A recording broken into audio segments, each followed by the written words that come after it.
I heard the laughter before I even opened the front door. It stopped me cold, right there on my own porch, my hand frozen on the brass doorknob that Alistair and I had picked out together in an antique shop in Vermont 32 years ago. I had just driven 3 hours from Boston, exhausted from 2 days of medical appointments, wanting nothing more than a hot bath and the familiar comfort of my own bed. But those voices coming from inside my house made me pause, made me listen, made my stomach tighten in a way I couldn't quite explain. I wasn't supposed to be home until Friday. The doctors had scheduled additional tests, consultations that were meant to stretch through the week. But everything had come back clear, thank God, and I had called the airline, changed my flight, and driven straight from the airport with a lightness in my chest that I hadn't felt in months. I was healthy. I was coming home. Everything was going to be fine. Except those voices didn't belong to family dinner. Those voices were something else entirely. I recognized Greer's laugh first. My daughter-in-law had a particular way of laughing when she was performing for someone, a bright musical sound that she never used with me. With me, she was polite, measured, the kind of careful that told me she was always calculating something behind those pretty brown eyes. But this laugh was different. This was Greer at her most charming, her most deliberate, her most dangerous. The second voice was male, unfamiliar, with the smooth confidence of someone who was used to being in control of conversations. I couldn't make out the words through the heavy oak door, but the tone was unmistakable. This was business. This was negotiation. This was something that shouldn't have been happening in my home without my knowledge. I turned the doorknob slowly, quietly, and stepped into the foyer that I had restored with my own 2 hands 28 years ago. The original tile floor, the hand-carved banister, the chandelier that Alistair and I had found in an estate sale in Newport. Every inch of this house held a memory, a piece of our life together, a testament to everything we had built from nothing. And there was Greer, standing in my living room in 4-inch heels that probably cost more than some people's monthly rent, gesturing expansively toward the bay windows like she was hosting a showing on one of those real estate television programs. The man beside her was exactly what I expected. Mid-40s, expensive suit, the kind of artificial tan that comes from a salon rather than actual sunlight. He was nodding appreciatively, his eyes roaming over my crown molding, my original hardwood floors, my grandmother's antique mirror above the fireplace. He was looking at my home the way a wolf looks at a lamb, calculating, hungry, ready to devour. Neither of them had noticed me yet. I stood in the shadow of the foyer, watching my daughter-in-law sell my life to a stranger, and I felt something shift inside me, something that had been sleeping for a very long time. "The property is just under 4 acres, Greer was saying, her voice carrying easily across the open floor plan. "The original structure dates to 1892, but the previous owners did extensive renovations in the 90s, updated electrical, modern plumbing, but all the historical character preserved. You can see the original crown molding throughout the first floor." The man nodded, running his hand along the marble mantelpiece. "And the zoning allows for commercial conversion?" "Absolutely. I've already spoken with someone at the planning office. Boutique hotel, bed and breakfast, event venue. The possibilities are endless, and the location is perfect. 20 minutes from downtown Greenwich, easy access to the highway, but completely private. You could charge premium rates." I stepped forward into the light. "You could," I said, my voice steady despite the earthquake happening inside my chest. "If you owned this house, which you don't." The silence that followed was almost worth the pain of what I had just witnessed. Greer's face went through a remarkable transformation. Shock first, then a flash of something that looked almost like fear, then a rapid reassembly into something approaching composure. The man beside her simply looked confused, his eyes darting between us like he was trying to solve a puzzle he hadn't expected. "Sibylla," Greer said, and I noticed she didn't call me Mom. She never called me Mom. "You're back early," clearly. The man took a step backward, his business instincts apparently alerting him that he had walked into something much more complicated than a simple property showing. "I'm sorry, I think there may have been some misunderstanding. Mrs. Lockridge told me she was authorized to discuss the property on behalf of the family." "Mrs. Lockridge is my daughter-in-law," I said. walking further into my own living room, feeling the familiar creak of the floorboard near the piano, the one that Alistair always said gave the house character. She lives in the east wing of this property as a guest. She has no authority to discuss anything on behalf of anyone. Greer's composure cracked, just for a moment. I saw the flash of anger in her eyes, the tightening of her jaw, the way her fingers curled slightly at her sides. But she recovered quickly. She always did. That was what made her so dangerous. Sibylla, let's not be dramatic. I was simply exploring options for the family's future. This house is enormous, the maintenance costs are astronomical, and frankly, at your age, it might be time to consider something more manageable. I was trying to help. By showing my home to a real estate developer without my knowledge or consent? By being practical. She turned to the man with an apologetic smile. Vance, I'm so sorry about this. Perhaps we could reschedule for another time when the family has had a chance to discuss things more thoroughly. Vance. I filed the name away, watching him shift uncomfortably in his expensive shoes. He had the good grace to look embarrassed, at least, which was more than I could say for my daughter-in-law.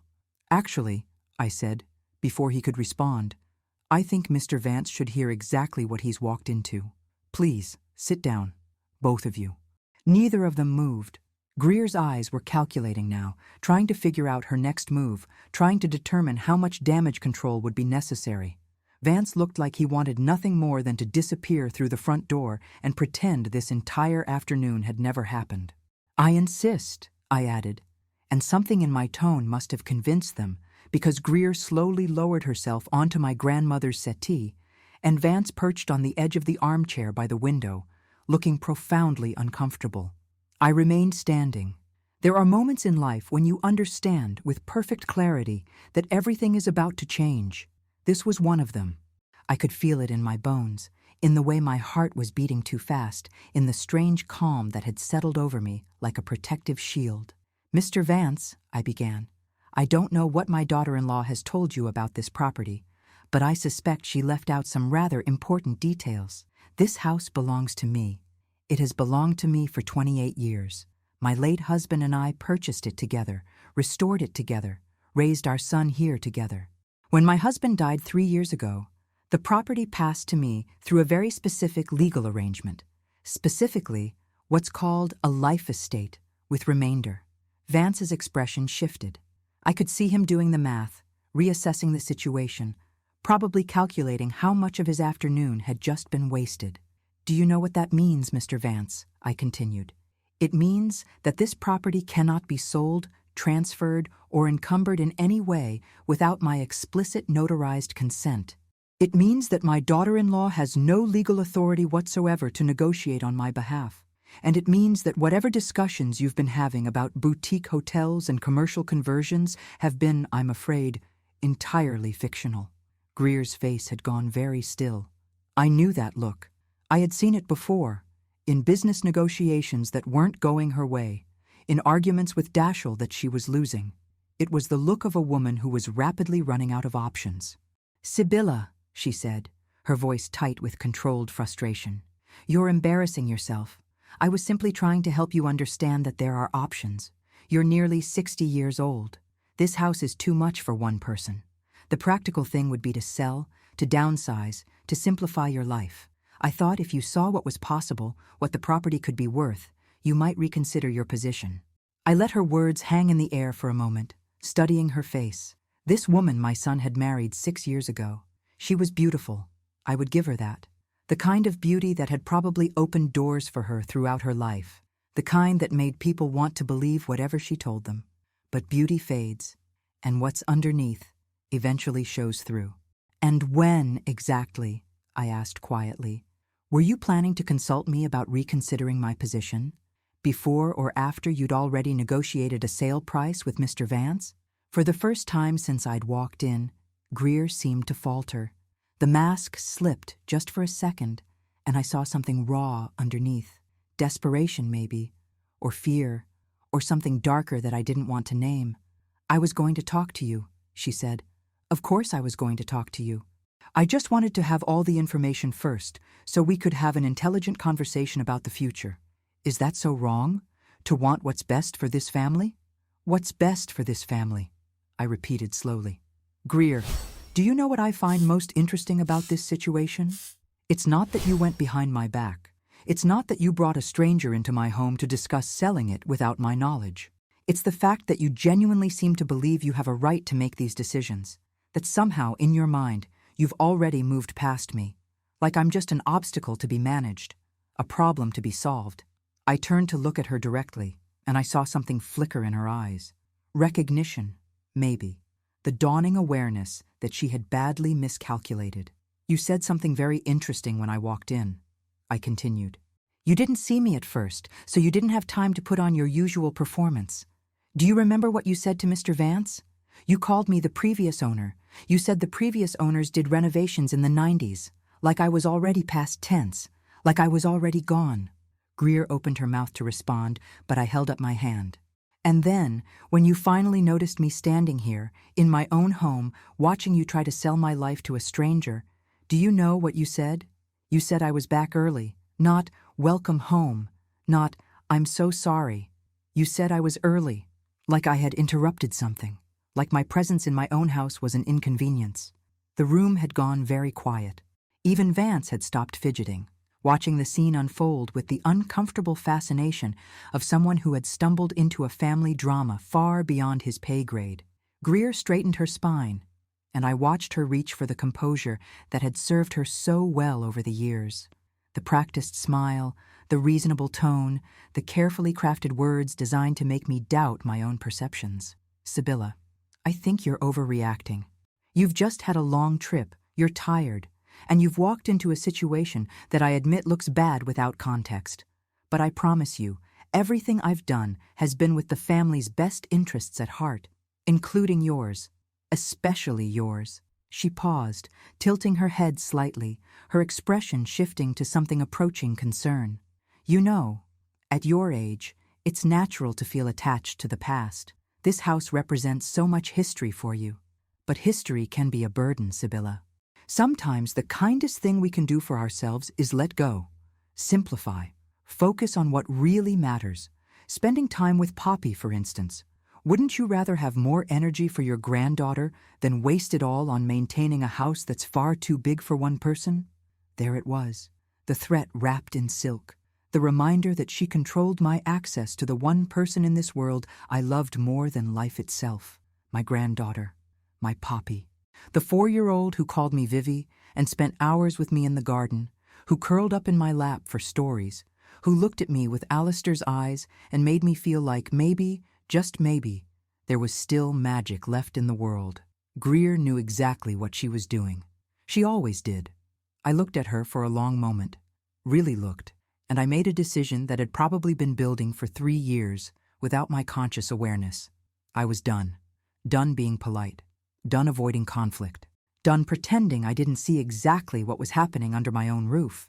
Mr. Vance, I said, turning to the increasingly uncomfortable man by the window, I think it's time for you to leave. This showing is over.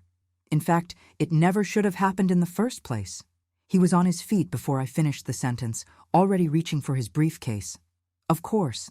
I apologize for any confusion. Mrs. Lockridge, I think we should consider this matter closed. Akihi. He was out the door in less than 30 seconds, leaving behind nothing but the faint scent of expensive cologne and the echo of Greer's failed ambitions. I waited until I heard his car start in the driveway, then turned back to my daughter-in-law. She was still sitting on my grandmother's settee, her legs crossed, her expression carefully neutral. But I could see the tension in her shoulders, the slight tremor in her perfectly manicured hands. You should know, I said quietly, that I'm not as oblivious as you seem to think I am. I know about the credit card debt. I know about the failed businesses. I know about the emails where you discuss my mental competency with your friends like I'm some kind of obstacle to be overcome. I know everything, Greer. I've known for months. For the first time, I saw genuine fear in her eyes. Not the performative concern she deployed so skillfully, but real, visceral fear. The fear of someone who has just realized they have badly, catastrophically underestimated their opponent. And now, I continued, I want you to remember this moment. Remember exactly how you feel right now, because this is the moment everything changed. This is the moment you stopped being clever and started being caught. I walked to the front door and opened it, letting the late afternoon light spill across the hardwood floors. I think you should go for a drive, Greer. Take some time to think about what happens next, because I promise you, whatever you decide, I'll be ready.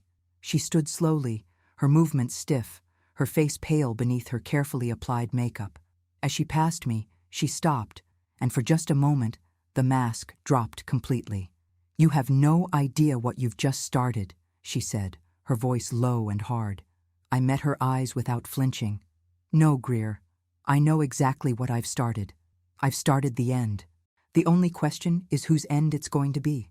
She walked out without another word, and I closed the door behind her, leaning against it for just a moment as the reality of what had just happened washed over me.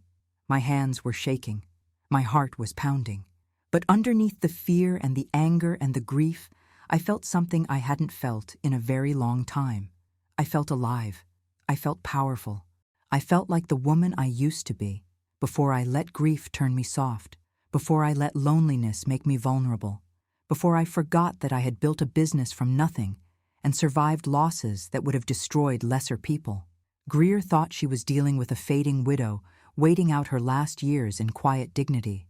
She thought she could manipulate me, manage me, eventually push me aside like an inconvenient piece of furniture that no longer matched her decor. She was about to discover how very wrong she was.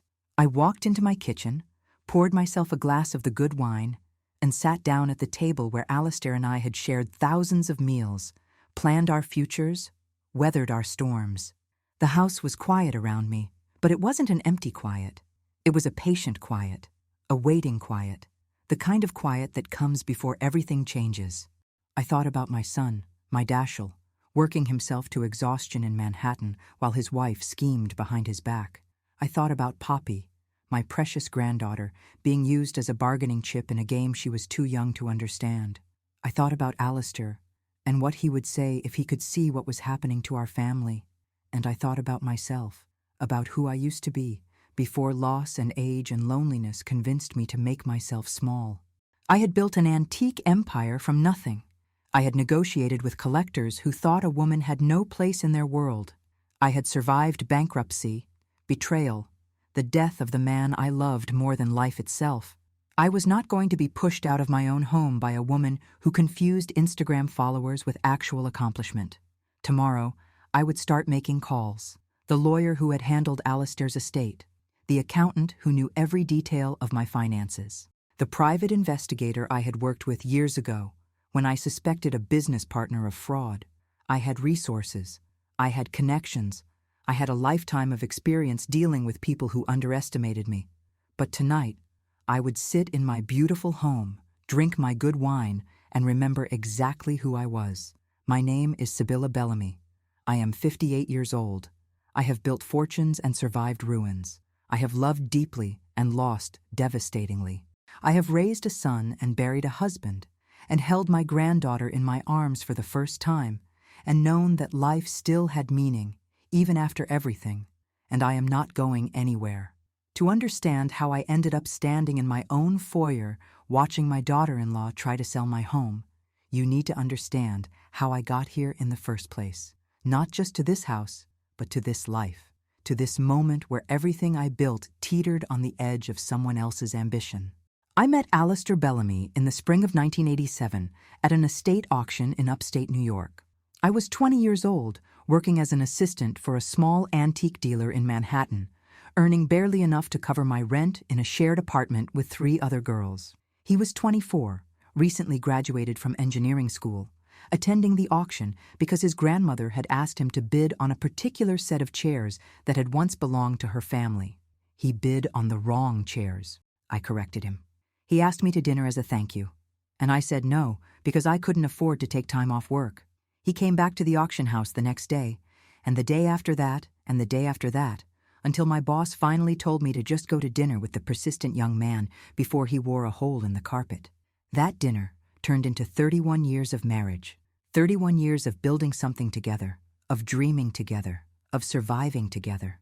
We had nothing when we started, Alistair's engineering salary was modest, and my income from the antique trade was unpredictable at best. But we had each other, and we had vision, and we had the kind of stubborn determination that comes from knowing exactly how hard you've worked for every single thing you have. I built my business one piece at a time. One estate sale, one auction, one difficult negotiation with collectors who looked at me and saw a young woman who couldn't possibly know what she was talking about. I learned to use their underestimation against them. I learned to be patient, to be precise, to be absolutely certain of my facts before I opened my mouth.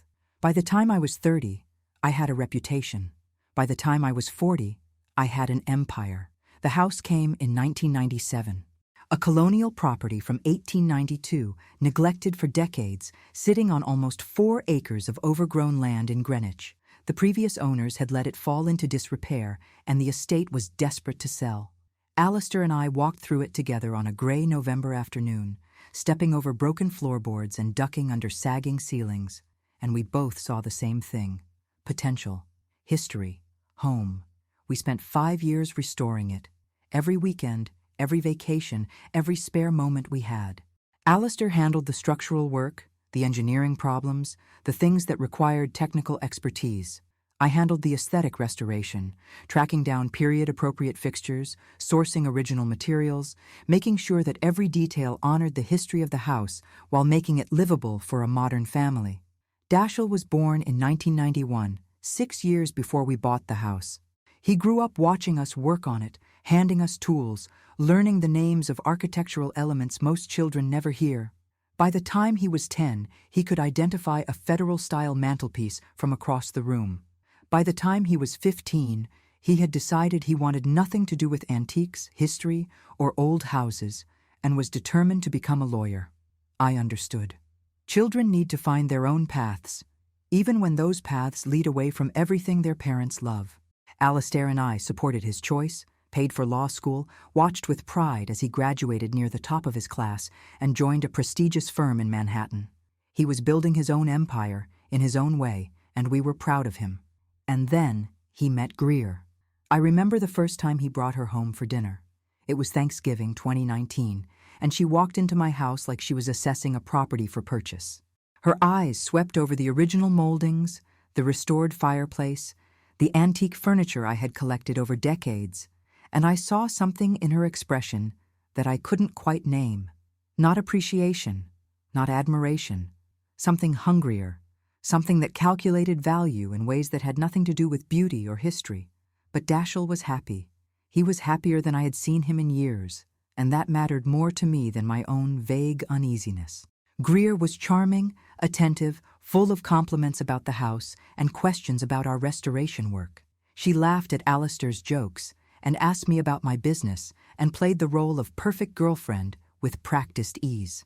They were married 8 months later in a ceremony that Greer planned down to the smallest detail and that cost more than my first 3 years of business income combined. I wrote the check without complaint because Dashiell asked me to, because I wanted him to be happy, because I told myself that my reservations about Greer were just the natural reluctance of a mother to share her son with another woman. Alistair saw it too. We never discussed it directly, but I caught him watching Greer sometimes with an expression I recognized. He had spent decades in the construction industry, dealing with contractors and developers and people who smiled while they calculated how to take advantage of you. He knew the look. He recognized the type. But we said nothing. What could we say? Our son was in love. Our son was happy. And Greer was careful, so careful, never giving us anything concrete to object to. Just that persistent feeling of being assessed, evaluated, found wanting in some way that was never quite spoken aloud. Then Alistair got sick. The diagnosis came in January of 2022. Pancreatic cancer, stage 4, already metastasized. The doctors gave him 6 months. He lasted 4. 4 months of watching the strongest man I had ever known grow weak, grow thin, grow so tired that some days he couldn't lift his head from the pillow. 4 months of holding his hand and pretending I was strong enough to survive losing him. He died on a Tuesday afternoon in May, with the spring light coming through the windows of the bedroom we had shared for 25 years. His last words to me were about the house. "Don't let anyone take it from you, Sib. This is yours." This is ours. Promise me. I promised. I held his hand, and I promised. And then he was gone, and I was alone in a way I had never been alone before. The grief nearly destroyed me. I stopped eating. I stopped sleeping. I stopped caring about the business I had spent 30 years building. I sold it 6 months after Alistair's death for less than it was worth, because I couldn't bear to keep going through the motions of a life that no longer had him in it. And that was when Greer made her move. It seemed so kind at first, so thoughtful. She was the one who suggested that she and Dashiell move into the east wing of the house, just temporarily, just to keep me company while I recovered. She was the one who took over the household management, the bills, the maintenance schedules, all the things I was too grief-stricken to handle. She was the one who made sure I ate, who checked on me every day, who presented herself as the perfect caring daughter-in-law. And I was grateful. God help me, I was grateful. I was drowning in loss, and she threw me a rope, and I grabbed it without looking closely at where the other end was attached. Poppy was born a year after Alistair's death. My granddaughter. My reason to keep living when everything else felt meaningless. She had Alistair's eyes, the same deep green that I had fallen in love with 40 years ago. And when she looked at me, I felt something I thought I had lost forever. Hope. Connection. A future that mattered. Greer knew what Poppy meant to me. She knew, and she used it. Every time I questioned something, every time I pushed back on one of her suggestions, there was Poppy. Poppy loves having you close by. Poppy would be so sad if things changed. Let's not upset Poppy with any drama. My granddaughter's name became a weapon, wielded so skillfully that I barely noticed the wounds until they had already scarred. The temporary arrangement became permanent. The East Wing became their territory. My house became, somehow, shared space that I was increasingly unwelcome in. Greer redecorated the rooms she controlled, replacing my carefully chosen antiques with modern pieces that clashed with the historical character of the house. She hosted dinner parties where I was treated as a guest rather than the owner. She spoke about the property in ways that made it clear she saw it as an investment rather than a home. And Dashiell noticed nothing, or if he noticed, he chose not to see. He was working 70-hour weeks at the firm, coming home exhausted, grateful that his wife was handling everything so he didn't have to. He loved me.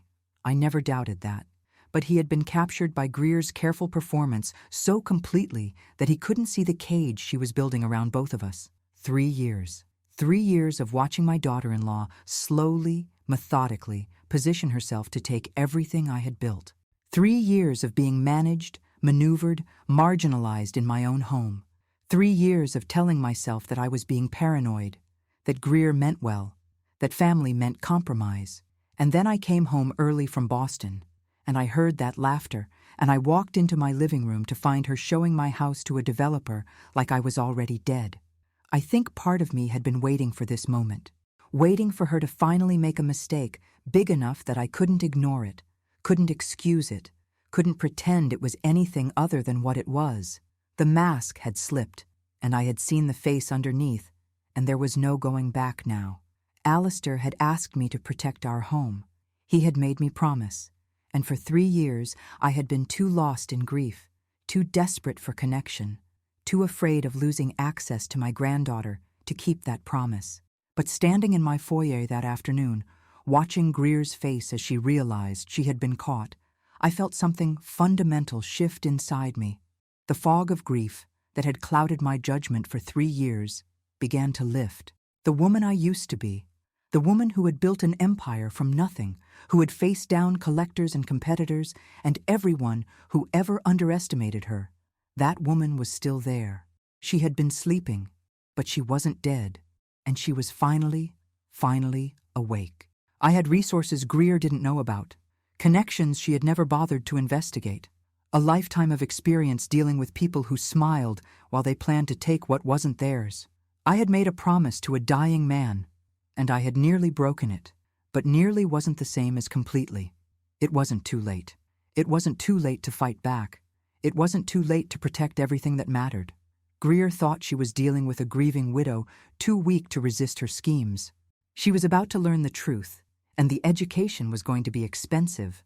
The morning after I caught Greer showing my house to Vance Dunmore, I woke up before dawn with a clarity I hadn't felt in years. The grief fog that had surrounded me since Alistair's death had lifted, replaced by something sharper, more focused. Purpose. I had a purpose again, and that purpose was simple: protect everything I had built and expose the woman who was trying to take it from me. I started with coffee and a legal pad, sitting at the kitchen table in the gray pre-dawn light, making lists. Lists of what I knew, lists of what I suspected, lists of what I needed to find out, lists of people I needed to call. By the time the sun came up, I had filled 6 pages with neat, precise handwriting, and I had a plan. The first call I made was to Robert Whitmore, the attorney who had handled Alistair's estate. Robert was 73 years old, semi-retired, and one of the sharpest legal minds I had ever encountered. He had been Alistair's friend for 40 years, and he had drafted our wills, our trusts, every legal document that governed our lives and our property. If anyone understood the exact legal position I was in, it was Robert. He answered on the second ring, despite the early hour. "Sibylla, I was wondering when you'd call." That stopped me. "You were expecting me? Let's just say I've been keeping an eye on certain things since Alistair passed. Can you come to my office this afternoon? I think we have quite a bit to discuss."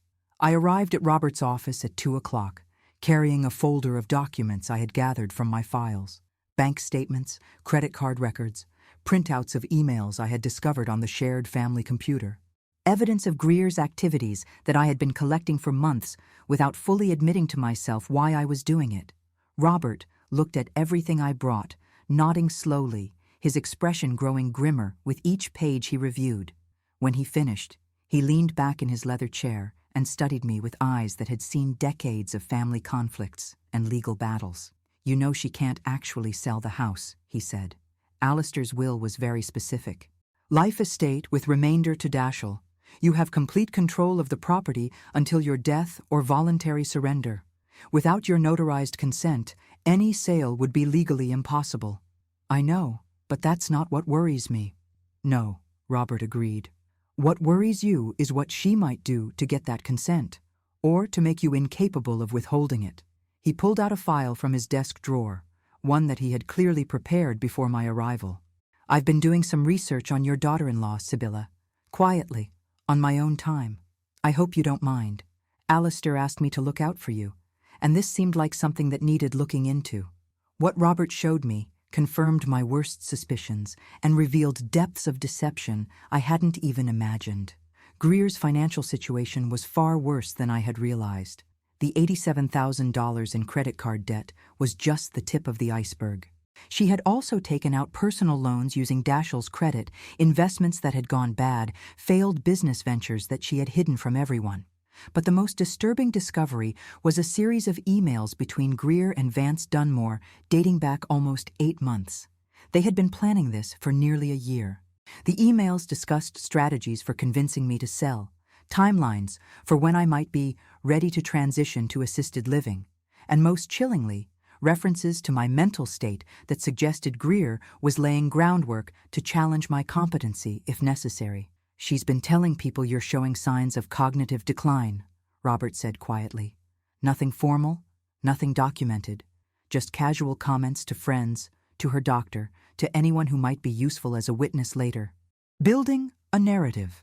I felt cold, despite the warmth of the office. This was worse than greed. This was calculated, premeditated. Greer wasn't just trying to take advantage of an opportunity. She was systematically constructing a case to have me declared incompetent, to have herself appointed as some kind of guardian or conservator, to take legal control of everything I owned. "What do I do?" I asked, and I heard the tremor in my own voice. Robert leaned forward, his expression fierce despite his age. "You fight back. You document everything, and you do not, under any circumstances, let her know what you know. Not yet. Let her think she's still in control. Let her keep making mistakes. And when the time is right, we bring everything into the light at once, in a setting where she can't spin it or explain it away." I spent the next 3 weeks becoming a detective in my own home. I installed a small camera in my study, hidden among the books on my shelf, pointed at my desk where I kept important documents. Within days, I had footage of Greer going through my papers when she thought I was asleep, photographing documents with her phone, making notes about account numbers and property values. I started keeping a detailed journal of every interaction, every comment, every subtle threat disguised as concern. The pattern became impossible to ignore once I was paying attention. Greer had a gift for making cruelty sound like kindness, for wrapping threats in the language of family and care. When I mentioned wanting to reorganize my study, she sighed and said, "Sibylla, I worry about you taking on too many projects. At your age, it's important to conserve your energy. We don't want you getting confused or overwhelmed." When I talked about plans for the garden in spring, she frowned and said, "Maybe we should hire someone for the heavy work. I've noticed you seem a little unsteady on your feet lately." Every comment was designed to plant seeds of doubt, to create a record of decline that existed only in her imagination. But the worst moments were the ones involving Poppy. Greer had become masterful at using my granddaughter as both weapon and shield. If I pushed back on anything, she would find reasons to keep Poppy away from me. If I complained about her behavior, suddenly Poppy had activities that conflicted with our usual time together. My access to the person I loved most in the world was entirely controlled by the person I was learning to trust least. One afternoon, I was reading to Poppy in the sunroom when Greer appeared in the doorway with that particular smile that meant trouble was coming. "Poppy, sweetheart, it's time for your bath. Say goodbye to Grandma." "But Mama, Vivi is reading me the story about the princess." "I know, baby, but Grandma gets tired easily. We don't want to wear her out." Greer looked at me with false concern. "Sibylla, you do look a little pale. Maybe you should rest. You've been forgetting things lately, and I worry about you overexerting yourself." I hadn't been forgetting things. My memory was sharp as ever. But this was the narrative she was building, one casual comment at a time, one manufactured concern after another. And the worst part was that Poppy was hearing it too. My granddaughter was being taught, slowly and subtly, that her grandmother was fragile, declining, not quite trustworthy. The confrontation with Dashiell was inevitable, and it came on a Sunday evening 3 weeks after I had caught Greer with the developer. He came to my study after dinner, closing the door behind him with the expression of a man who had been sent on an unpleasant errand. "Mom, we need to talk." I set down my book and gave him my full attention. This son I loved so much. This man who had somehow become a stranger living under my own roof. "Of course, darling. Sit down." He didn't sit. He stood by the window, backlit by the fading evening light, and I could see the tension in his shoulders, the way his hands clenched and unclenched at his sides. "Greer told me what happened with the real estate agent." "Did she?" "She said you overreacted, that you embarrassed her in front of a business contact, that you've been increasingly hostile to her lately, and she's worried about you." I kept my voice calm, though my heart was racing. "And what exactly did Greer tell you about why there was a real estate agent in our home in the first place?" Dashiell's expression flickered, uncertainty crossing his face. "She said she was just exploring options, getting information about what the property might be worth. She thought it might help you make informed decisions about the future." "Decisions about my future? Or decisions about her future?" "Mom, that's not fair. Greer has been nothing but supportive since Dad died. She moved in here to help you. She takes care of the household. She makes sure you eat, that you're not alone, and you treat her like she's the enemy." I wanted to show him everything right then. The emails, the financial records, the video footage of his wife going through my private documents. I wanted to shake him until he saw what was right in front of his face. But I remembered Robert's advice. Not yet. Not until everything was in place. "Dashiell," I said carefully, "I'm going to ask you something, and I want you to really think about your answer. In the 3 years since your father died, has Greer ever encouraged me to spend more time outside this house, to travel, to see friends, to rebuild my social life? Or has she encouraged me to stay home, to rest, to simplify my activities?" He frowned. "She's been looking out for your health. You were devastated when Dad died. You needed quiet, stability. For 3 years? At what point does care become control, Dashiell? At what point does someone who is looking out for my health become someone who is managing my isolation?" I saw something shift in his eyes. Just a flicker, just a moment of doubt. But it was there. Somewhere underneath the exhaustion and the loyalty to his wife, my son was starting to ask questions. I'm not saying Greer is perfect, he said slowly, but she's my wife. She's the mother of my daughter. And I need you to at least try to get along with her. For Poppy's sake, if nothing else.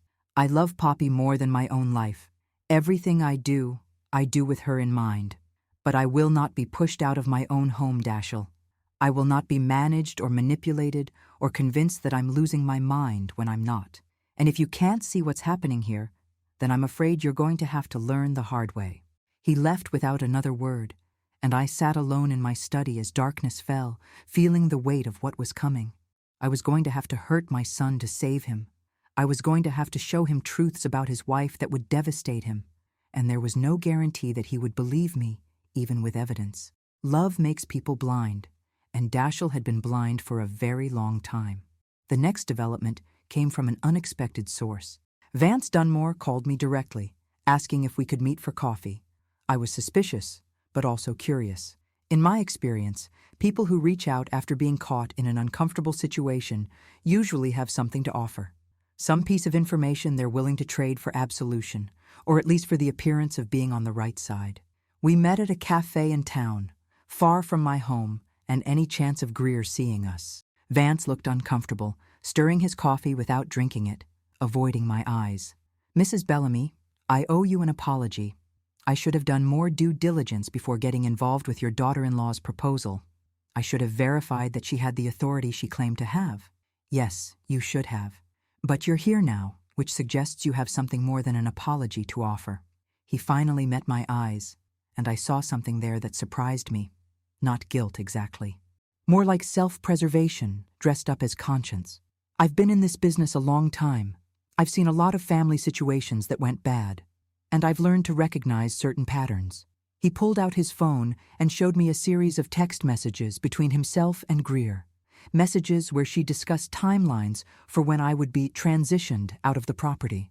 Messages where she mentioned consulting with a doctor about cognitive assessments. Messages where she talked about power of attorney and guardianship proceedings as if they were already in motion. She's been telling me for months that you're declining rapidly, Vance said, that your family is deeply concerned, that it's only a matter of time before you're moved to a facility and the property becomes available. I believed her because she was convincing, and because I wanted the deal. But after what I saw at your house, after the way you handled that situation, I realized I'd been played. I looked at the messages, feeling a cold anger settle in my chest. This was worse than I had thought. Greer wasn't just planning to push me out. She was planning to have me declared incompetent, to take legal control of my affairs, to make decisions about my life without my consent. Why are you showing me this? I asked. Because I don't want to be involved in whatever she's planning. And because I think you deserve to know what you're dealing with. He paused, looking uncomfortable. And because I'm hoping that when this all comes out, you'll remember that I came to you, that I tried to make it right. I took screenshots of every message, then handed his phone back. I'll remember, Mr. Dunmore. Thank you for your honesty, however belated. Armed with this new information, I accelerated my preparations. Robert and I met twice more, refining our strategy. I consulted with a geriatric psychiatrist, establishing a documented baseline of my cognitive function that would be impossible to dispute. I gathered financial records, property documents, and evidence of Greer's deceptions into a comprehensive file that told a story no reasonable person could ignore. But the hardest part was watching Greer continue her campaign, knowing what I knew and not being able to stop her yet. Every day brought new small cruelties, new subtle attacks on my confidence and my standing in my own home. She started hosting dinner parties without telling me, so I would come downstairs to find strangers in my living room. She rearranged furniture in common areas, then acted confused when I commented on the changes, suggesting that maybe I was misremembering how things had been. She took over communication with the house's maintenance services, then told me I must have forgotten that we'd discussed it when I asked why the landscaper had changed our long-time arrangement. It was gaslighting, pure and simple, textbook manipulation designed to make me doubt my own perceptions, my own memory, my own sanity. And it might have worked if I hadn't been documenting everything.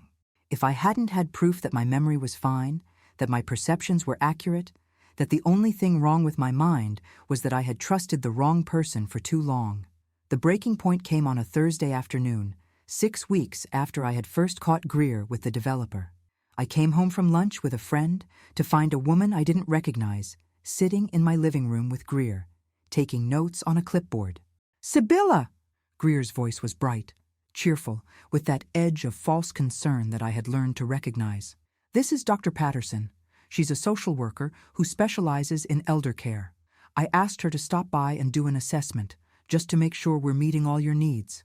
The woman stood, extending her hand with a professional smile. "Mrs. Bellamy, it's lovely to meet you. Your daughter-in-law has expressed some concerns about your well-being, and I'm just here to have a conversation." "Nothing formal, just a friendly chat to see how you're doing." I looked at Greer, and for a moment I let her see exactly what I was thinking. No masks, no politeness, no pretense, just the cold, clear understanding of exactly what she was trying to do.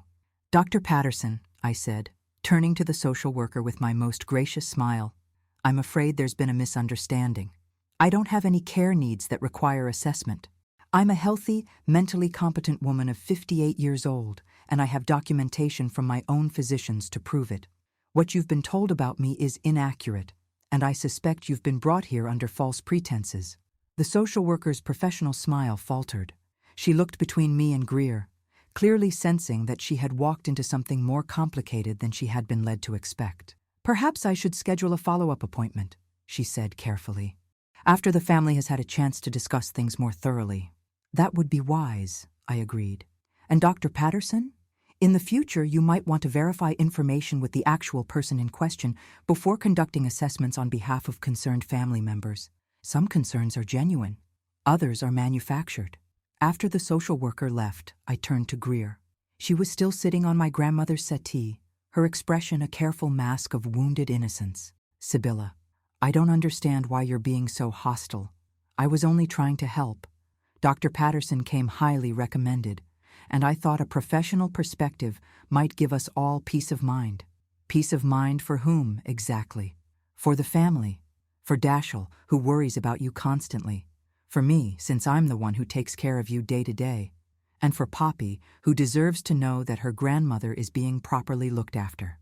I stepped closer, close enough to see the slight tightening around her eyes, the almost imperceptible tension in her shoulders. "Let me be very clear with you, Greer. I know what you're doing. I know about the credit card debt. I know about the loans you've taken out in Dashiell's name. I know about your conversations with Vance Dunmore, and I know about your plans to have me declared incompetent so you can take control of my assets." For just a moment, the mask slipped completely.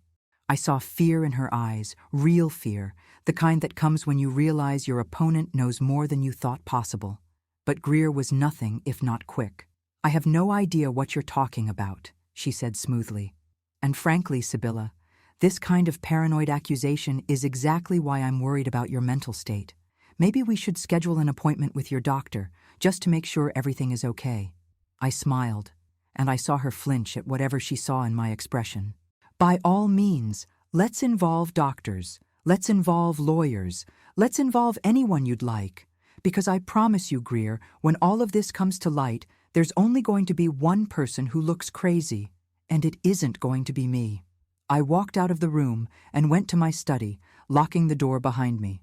My hands were shaking, but not from fear, from anger, from the release of finally saying out loud what I had known for months. The gloves were off now. Greer knew that I knew, and that meant the timeline had just accelerated. I called Robert immediately. "It's time," I said. "She brought a social worker to the house today. She's making her move." "Then we make ours," Robert replied. "I'll set up the meeting, Friday at my office. Make sure Dashiell is there. And Sibylla, be ready. This is going to get worse before it gets better." I knew he was right, but for the first time in 3 years, I wasn't afraid of what was coming. I was ready for it. Ready to fight for my home, my family, my granddaughter. Ready to show everyone exactly who Sibylla Bellamy really was. Greer had made one fatal mistake. She had looked at a grieving widow and seen an easy target. She had confused my gentleness with weakness, my patience with passivity, my love for my family with willingness to be exploited. She was about to learn how wrong she was. The call from Vance Dunmore came on a Wednesday evening, 3 days before the meeting Robert had scheduled. I was in my study, reviewing documents for what felt like the 100th time, when my phone buzzed with an unknown number. I almost didn't answer. I'm glad I did. "Mrs. Bellamy, I need to see you. Tonight, if possible. There's something you need to know, and it can't wait." We met at the same cafe as before, but Vance was different this time. The polished confidence was gone, replaced by something that looked almost like genuine concern. He slid into the booth across from me and placed a manila folder on the table between us. "I've been doing some thinking since we last talked," he said, "and some digging. I don't like being used, Mrs. Bellamy, and I really don't like finding out that I've been part of something uglier than I realized." He opened the folder and spread its contents across the table. Printed emails, text messages, screenshots of conversations, and at the bottom, a document that made my blood run cold. "Your daughter-in-law has been busy," Vance said quietly. "She's been consulting with an attorney about guardianship proceedings. Not just casual inquiries, formal consultations. She's been building a case that you're suffering from early-onset dementia, that you're a danger to yourself, that you need someone to manage your affairs." I picked up the document with hands that trembled despite my best efforts to stay calm. It was a draft petition for emergency guardianship, prepared by a law firm I didn't recognize. The grounds listed were comprehensive and devastating: memory loss, confusion, paranoid delusions about family members, inability to manage finances, resistance to necessary medical care.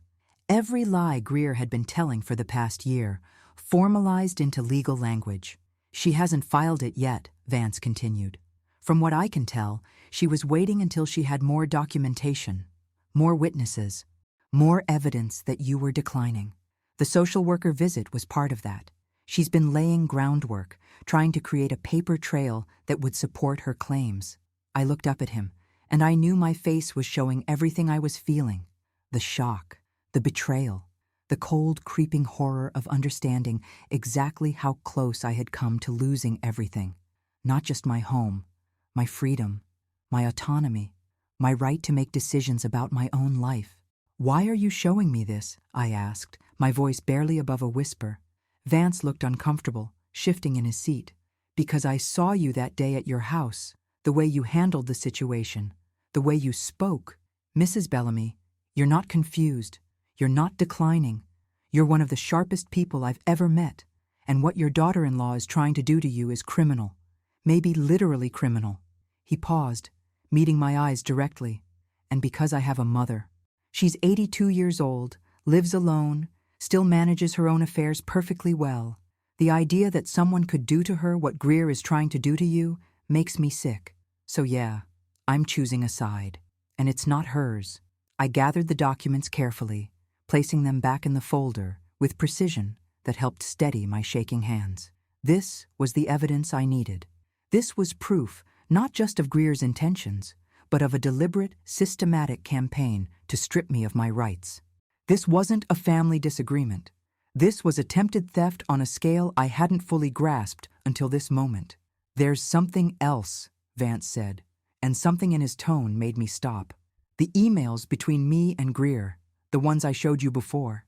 There's a thread I didn't include because I didn't think it was relevant at the time. But looking at it now, in context, I think you need to see it." He pulled out his phone and scrolled to a conversation from several months ago. The messages were casual at first, flirtatious even, but then they shifted to something else, something that explained so much about why Vance had been so willing to go along with Greer's schemes, and why he was now so eager to distance himself from her. "She made promises," Vance said flatly, "not just about the property, about after. When you were out of the picture, when the house was sold, when she had access to the money. She painted a whole future. Her and me together, with your family's wealth funding our new life." I stared at the messages, watching the affair unfold in abbreviated text form. The planning, the scheming, the casual cruelty of two people plotting to destroy lives while pretending to be helpful family members and legitimate business partners. "Does Dashiell know?" I asked. "I don't think so. Greer is careful. She uses a separate phone for these conversations, one she keeps hidden. I only found out about the guardianship thing because she sent me a message meant for her lawyer by mistake. She panicked, tried to explain it away, but I knew something was wrong, so I started paying attention. I sat back in the booth, processing everything. The affair changed things. It wasn't just about money anymore, or even about power. Greer wasn't just trying to steal my home. She was planning to destroy my son's marriage, take his money, and disappear with another man. And she was willing to have me declared mentally incompetent to make it happen. I need copies of everything, I said finally. The guardianship documents, the emails, the text messages, all of it. Vance nodded, pulling a USB drive from his pocket. Already done. Everything's on here. And Mrs. Bellamy? Whatever you're planning to do it soon. Greer is getting nervous. She knows something's off, knows you're not behaving like the confused old woman she expected. She might accelerate her timeline. I took the drive, feeling its weight in my palm. Such a small thing to contain so much destruction, so much evidence of betrayal. Mr. Dunmore, I said, standing to leave, I'm not going to thank you. You were part of this, however unwillingly. You would have profited from my suffering if things had gone according to plan. But I will remember that you chose to tell me the truth when it mattered. That counts for something. He nodded, accepting the judgment. Fair enough. Good luck, Mrs. Bellamy. I think you're going to need it. I drove home in the dark, the USB drive sitting on the passenger seat like a bomb waiting to explode. Everything had changed. What I thought was a battle over property had revealed itself to be something far more sinister. Greer wasn't just greedy. She was dangerous, and she had been playing a game far more complex than I had imagined. But she had made a critical error. She had trusted Vance Dunmore to keep her secrets. She had believed that shared guilt would ensure his loyalty. She had forgotten the oldest rule of conspiracy. The more people who know, the more likely someone will talk. The meeting on Friday was no longer just about exposing financial deception. It was about stopping a woman who was willing to destroy an entire family to get what she wanted. It was about protecting my son from a truth that would devastate him. It was about making sure Greer Lockridge never had the opportunity to hurt anyone I loved ever again. I had promised Alistair I would protect our home.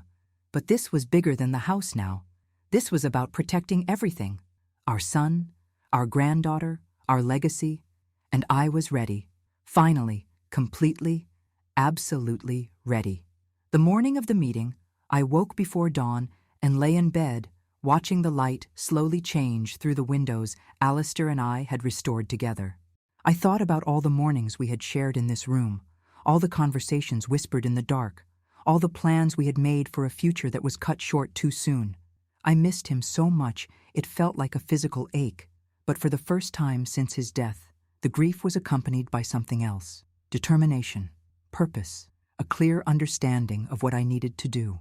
I dressed carefully, choosing an outfit that Alistair had always loved. A charcoal gray dress, simple and elegant, with the pearl earrings he had given me for our 25th anniversary.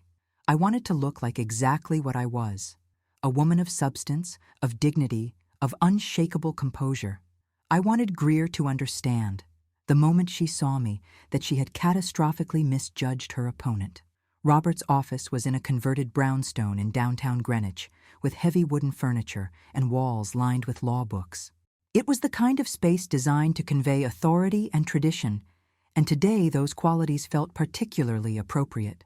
Robert met me in the reception area, his expression serious but calm. "Everything is ready," he said quietly. "The documents are organized in the conference room. I've prepared copies for everyone, and I've taken the liberty of inviting one additional guest. I hope you don't mind." Before I could ask who, the front door opened and a woman entered. Mid-50s, silver hair cut short, dressed in a professional suit. She carried herself with the unmistakable confidence of someone who was used to being in charge. "Sibylla Bellamy?" She extended her hand. "I'm Detective Margaret Hollis, Greenwich Police Department. Mr. Whitmore contacted me yesterday regarding some concerns about potential financial crimes. I'm here in an unofficial capacity today, but I wanted to meet you and hear the situation firsthand." I looked at Robert, who gave me a small nod. Given what we've discovered, particularly the guardianship petition and the evidence of fraud, I thought it wise to have law enforcement aware of the situation, just in case things went badly, just in case Greer tried something desperate, just in case this meeting turned into something more than a family confrontation.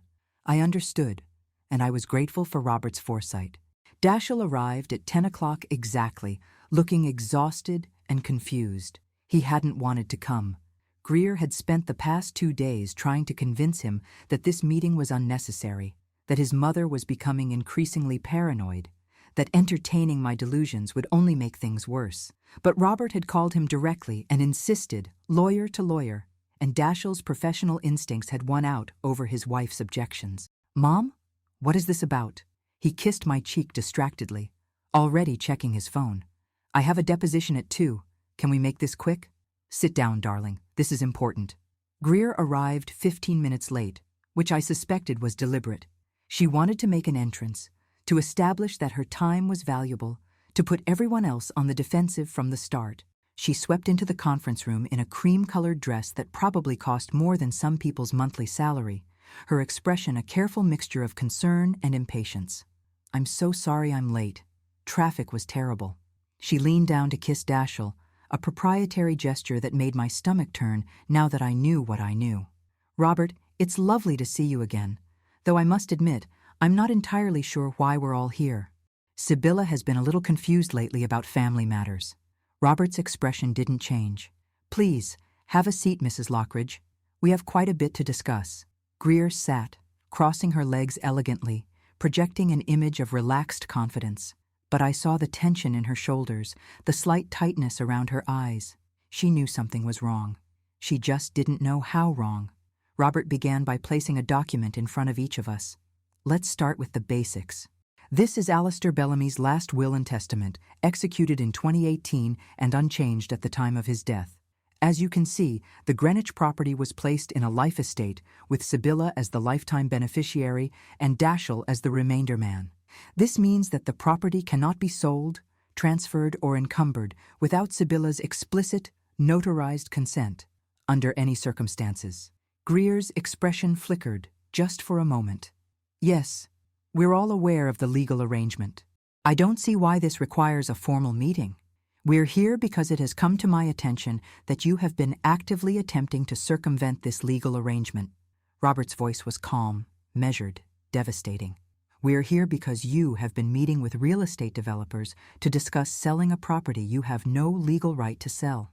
We're here because you have been systematically building a case to have Sibylla declared mentally incompetent, with the apparent goal of obtaining guardianship and thus gaining control of her assets." The room went very quiet. Dashiell was staring at Robert with an expression of complete bewilderment. Greer's face had gone pale beneath her carefully applied makeup. "That's ridiculous," she said, but her voice had lost its confident edge. "I have no idea what you're talking about. Sibylla has been confused lately, making accusations that have no basis in reality. This is exactly the kind of paranoid behavior that I've been worried about." Robert slid another document across the table. "This is a draft petition for emergency guardianship, prepared by the law offices of Morrison and Clark. It names you as the proposed guardian. It lists grounds including memory loss, confusion, paranoid delusions, and inability to manage finances. It was prepared at your request, using information you provided." Greer's composure cracked visibly. She reached for the document, her hand trembling slightly, then pulled back as if it might burn her. "Where did you get that? That's privileged. That's protected by attorney-client privilege." "Actually, it's not, given that it was shared with a third party." Robert's voice was like ice. "Specifically with Vance Dunmore, the real estate developer you've been working with. Mr. Dunmore has provided us with extensive documentation of your communications, including your plans for the property, your timeline for removing Sibylla from her home, and your discussions about what would happen after the sale was complete." Dashiell had gone very still. He was looking at his wife with an expression I had never seen before, something between confusion and dawning horror. "Greer, what is he talking about?" "Nothing. It's nothing. These are lies, Dash. Your mother has been building some kind of case against me, and she's convinced this old man to help her. I don't know where she got these documents, but they're fabricated. They have to be fabricated. I spoke for the first time since the meeting began. They're not fabricated, Greer. They're real. Every email, every text message, Every conversation you had with Vance about how to get rid of me so you could sell my home and take the money. I pulled out the folder Vance had given me and placed it on the table. Here are the records of your credit card debt. $87,000 that you've hidden from Dashiell. Here are the personal loans you've taken out in his name without his knowledge. Here are the failed business ventures you've never told him about. And here are the emails where you discussed having me declared mentally incompetent because I was taking too long to die or give up. Greer's face had gone from pale to gray. She looked like a woman watching her entire world collapse, one piece at a time. But she wasn't done fighting. She turned to Dashiell with tears welling in her eyes, reaching for his hand. Dash, please. You know me. You know I would never do anything to hurt your family. I love you. I love Poppy. Everything I've done has been for us, for our future. Your mother has never liked me. She's twisting things, making innocent actions look sinister. Please, you have to believe me. Dashiell pulled his hand away. The gesture was small, almost unconscious, but I saw Greer register it like a physical blow. The debt, he said slowly. The $87,000. Is that real? It's complicated. There were investments that didn't pan out. I was trying to fix it before telling you. I didn't want you to worry. And the loans in my name? Greer hesitated, and that hesitation told him everything he needed to know. I watched my son's face change, watched the trust drain out of his expression like water from a broken vessel. It was terrible to witness, but it was necessary. There's more, Robert said quietly. And I'm sorry, Dashiell, but you need to hear all of it. He placed the final documents on the table. The text messages between Greer and Vance, the flirtation that had turned into planning, the promises she had made about their future together once she had access to the Bellamy money. Dashiell read them in silence. I watched his hands grip the papers tighter and tighter until his knuckles went white. When he finally looked up, his eyes were red, and his voice was barely recognizable. You were going to leave me. You were going to have my mother declared incompetent, sell her house, take the money, and leave me for him. No, Dash, that's not what those messages mean. Vance was pursuing me. I was just playing along to keep him interested in the property deal. I never intended to actually leave you. I love you. Stop. His voice cracked on the word. Just stop. I've spent 6 years believing everything you told me. I defended you to my mother. I dismissed her concerns. I thought she was just being a difficult mother-in-law who couldn't accept that her son had grown up. But she was right. She was right about everything, and I was too blind to see it. He turned to me, and I saw my little boy in his eyes. The child who used to run to me when he was hurt, who trusted me to fix everything that was broken. Mom, I'm so sorry. I should have listened to you. I should have paid attention. I was so busy with work, so tired all the time. I just let her handle everything because it was easier. I let her isolate you in your own home. I let her use Poppy as a weapon. I'm so sorry. I reached across the table and took his hand. You couldn't have known, darling. She was very good at hiding who she really was. The important thing is that you know now. The important thing is what happens next.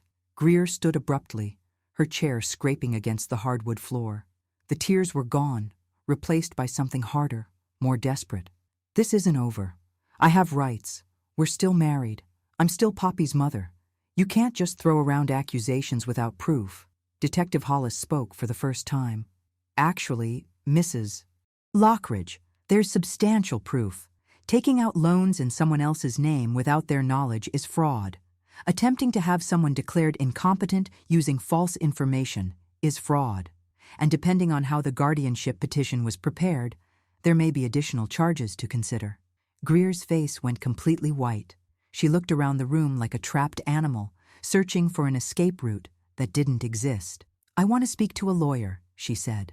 I'm not saying anything else without a lawyer present. That's your right, Detective Hollis said calmly. But I would strongly suggest that when you do speak to a lawyer, you discuss the benefits of cooperation. The evidence we have is extensive. How this proceeds from here depends largely on how willing you are to make things right. Greer grabbed her purse and walked out without another word. No goodbye to Dashiell, no final plea for understanding. Just the sharp click of her heels on the hardwood, and then the door slamming behind her. The silence that followed was heavy with everything that had just happened. Dashiell sat with his head in his hands, his shoulders shaking slightly. I moved to the chair beside him and put my arm around him, holding my son the way I had when he was small, and the world had hurt him. "What am I going to tell Poppy?" he whispered. "How do I explain to my 4-year-old daughter that her mother is a criminal, that our family is falling apart?" "You don't have to explain everything right now," I said gently. "Children are resilient, and she has you. She has me. She has people who love her genuinely, unconditionally. That's what matters. That's what will carry her through." Robert began gathering the documents, giving us a moment of privacy. Detective Hollis stepped out to make a phone call, and I sat with my son in the wreckage of his marriage, feeling the complicated mixture of grief and relief that comes when something painful is finally, irrevocably over. "Come home with me," I said finally. "Bring Poppy. Stay in the house. We'll figure out the rest together one day at a time." Dashiell looked up, his face tear-streaked, but somehow clearer than I had seen it in years. "Mom, I don't know how to thank you. For not giving up, for fighting when I wasn't paying attention, for protecting our family even when I was too blind to help. You're my son," I said simply. "There's nothing I wouldn't do for you. Nothing I wouldn't do for Poppy. This is what family means. Not manipulation, not control, not using people for what they can give you. Just love. Unconditional, imperfect, enduring love." We left Robert's office together, walking out into a bright afternoon that felt like the first day of something new. The battle wasn't completely over. There would be lawyers and divorce proceedings and custody arrangements and all the complicated aftermath of a marriage ending in betrayal. There would be hard conversations with Poppy, careful explanations that protected her as much as possible while still telling her enough truth to understand why everything was changing. But the war had been won. Greer's schemes had been exposed. My home was safe. My son was finally seeing clearly. And my granddaughter would grow up knowing the difference between genuine love and calculated manipulation. Alistair had asked me to protect our home. I had done more than that. I had protected our entire family. And somewhere I knew he was proud of me. 6 months later, I stood in my garden watching Poppy chase butterflies through the lavender beds that Alistair and I had planted together 15 years ago. The summer sun was warm on my face, and for the first time in what felt like forever, my home felt like home again. Not a battleground, not a prize to be fought over, just the place where my family lived and loved and grew. The divorce was finalized in April. Greer had fought it first, hiring expensive attorneys and making threats about custody and asset division. But the evidence against her was overwhelming, and her lawyers eventually convinced her that cooperation was her only viable option.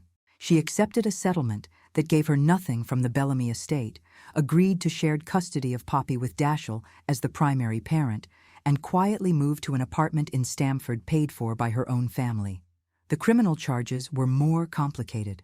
Detective Hollis had been thorough, building a case that included fraud, identity theft, and attempted exploitation of a vulnerable adult.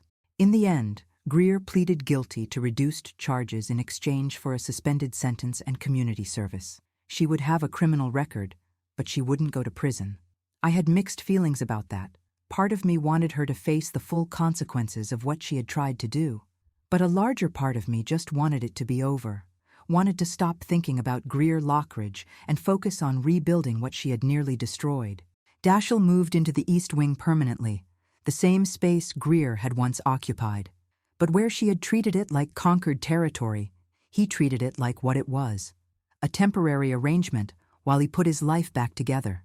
He was talking about buying a house of his own eventually, somewhere close by, somewhere Poppy could run back and forth between her father and her grandmother without feeling like she was traveling between two separate worlds. But for now, he was here.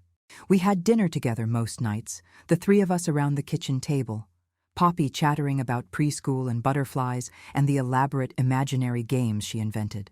Dashiell was working less, saying no to the endless demands that had once consumed his life. He was present in a way he hadn't been for years, and watching him with his daughter, I saw echoes of Alistair that made my heart ache with bittersweet joy. Poppy asked about her mother sometimes. We had agreed on a simple story, age-appropriate and as gentle as possible. Mommy and Daddy weren't going to live together anymore, but that didn't mean anyone loved her less. She would spend time with both of them, and she would always have her family. The complicated truth could wait until she was old enough to understand it. Greer had visitation every other weekend. She was allowed to take Poppy for the day, returning her by bedtime. I had worried about these visits at first, afraid of what Greer might say, what seeds of doubt or resentment she might try to plant. But Poppy always came home happy, chattering about trips to the playground or ice cream shops, and gradually I allowed myself to believe that Greer, whatever her other failings, genuinely loved her daughter and would not use her as a weapon anymore. Maybe losing everything had taught her something. Maybe facing real consequences for her actions had forced her to examine who she had become. Or maybe she was simply beaten, too exhausted by her failures to keep fighting. I didn't know, and I found I didn't much care. As long as Poppy was safe and happy, Greer's internal journey was her own business. Vance Dunmore disappeared from our lives as quickly as he had entered them. I heard through Robert that he had moved his business to another state, probably looking for fresh territory where his reputation wasn't tainted by association with a fraud case. I wished him neither well nor ill. He had done the right thing in the end, and that counted for something. But he had also been willing to profit from my destruction, and that was not something I could forget. The house itself had changed, or perhaps I had changed in how I saw it. For 3 years after Alistair's death, every room had reminded me of loss. Every corner held a memory that hurt to touch. But now, those same memories felt different, warmer, more like treasures than wounds. I could walk through the living room and remember Alistair reading by the fireplace without feeling like my heart was being torn apart. I could sit in the garden and feel him beside me, not as a ghost, but as a presence, a part of the fabric of this place that would never truly leave. I started entertaining again. Small dinner parties with old friends I had neglected during my years of grief. Lunches with women from my antique dealer days, comparing notes on the market, swapping stories about difficult clients and unexpected discoveries. I wasn't rebuilding my business. That chapter of my life was closed, but I was rebuilding myself. Reconnecting with the woman I had been before loss, and Greer's manipulation had worn me down to something smaller than I deserved to be.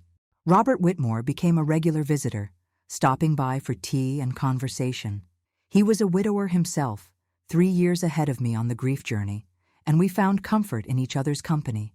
Nothing romantic, not yet, maybe not ever, but friendship, genuine and uncomplicated, built on mutual respect and shared experience. He had known Alistair for 40 years, and talking to him made me feel connected to my husband in ways I hadn't expected. On the anniversary of Alistair's death, Dashiell and Poppy and I went to the cemetery together. Poppy placed flowers on her grandfather's grave with the solemn concentration of a child performing an important ritual. She had never met him, born a year after his death, but she knew him through our stories, through the photographs that filled the house, through the love that still permeated every corner of the home he had helped build.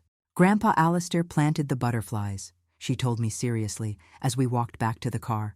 That's why they come to our garden. He sends them to say hello. I didn't correct her. In a way, she was right. Alistair was in the butterflies, in the lavender, in the old wooden floors that creaked in just the right places, in every piece of this life we had built together.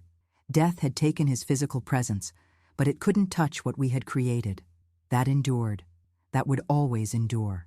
Dashiell took my arm as we walked, a gesture of support that he had probably intended for me, but that I suspected he needed just as much. Mom, I've been thinking about something. About the house. I looked up at him, waiting. When you're gone, I mean years from now, decades hopefully, the house comes to me. That was always the plan. He paused, choosing his words carefully. But I've been thinking that maybe Poppy should be the one to inherit it, directly from you to her. I have my career, my own savings, my own path. But Poppy, she loves this place the way you and Dad loved it. I see her running through the gardens, playing in the sunroom, and I think this is her home. This is where she belongs. I felt tears prick my eyes, but they were good tears, happy tears. I've been thinking the same thing, actually. I've already talked to Robert about changing the will. A trust for Poppy, with you as the trustee until she's old enough to manage it herself. The house would be hers, protected, something that no one could ever take from her. Dashiell squeezed my arm. Dad would have loved that. Yes, he would have. We drove home through streets dappled with summer sunlight, Poppy singing softly to herself in the back seat. I thought about everything that had happened over the past year. The betrayal, the fear, the moment I had walked into my own living room and found my daughter-in-law trying to sell my life to a stranger. The cold fury that had awakened something in me I thought was dead. The battle that had followed, and the victory that had been harder and more painful than I ever could have imagined. But also this afternoon with my son and my granddaughter, this sense of peace that had taken root in the place where fear used to live, this feeling that the future, whatever it held, was something to embrace rather than dread. I was 59 years old. I had built a business, raised a son, loved a husband, lost him, and nearly lost everything else to a woman who saw me as an obstacle rather than a person. I had been underestimated, manipulated, and very nearly destroyed, but I was still here, still standing in my own home, surrounded by the people I loved, looking forward to tomorrow instead of dreading it. Greer had told me I had already lived my life, that it was time to step aside and let others take what I had built. She had been wrong about so many things, but she had been most wrong about that. My life wasn't over. If anything, it felt like it was finally beginning again. And I intended to live every remaining moment of it on my own terms, in my own home, with my family around me, and the memory of my husband in my heart. That was my victory. Not the legal battle, not the exposure of Greer's schemes, not even the protection of my home and my assets. My victory was this: the simple, profound joy of being exactly where I belonged, with the people who truly loved me, building a future that honored everything Alistair and I had created together. And that was more than enough. That was everything.